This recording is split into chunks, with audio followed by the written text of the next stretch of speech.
भुवनेश्वर राज्य में जो गरीब हितधारी मैंने प्रधानमंत्री आवास योजना पाइबार वंचित होती कि अन्य कौन कारण पक्का घर खंडे कर सक्षम हो पाना से लगे राज्य सरकार मो घर योजना आरंभ कर योजना पर राज्य कैबिनेट गत मे 29 मोहर मारी मो घर योजन हितधारी मानक आवेदन करने सरकार गत जून 16 एक वेबसाइट आरंभ करते योजन गरीब हितधारी मानक लाभ मिल पार न सरकार अनुभव करने आरंभ कले।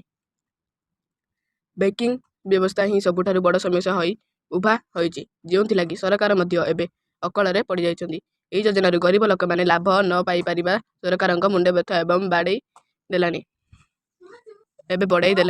गत 1.5 मास मध्य राज्य मोट 39 जन को मो घर योजनार कार्य देश को अनुमोदन मिलबार संभव होती जहां नहीं योजनार अनेक नियम परिवर्तन करार आवश्यकता रही मत प्रकाश पाई।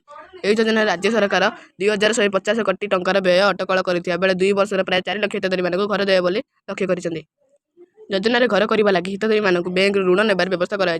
प्रथम वर्ष रियायती अवधि को बाद देवा 10 वर्ष हितधारी माने यही ऋण अर्थ बुझी पारे।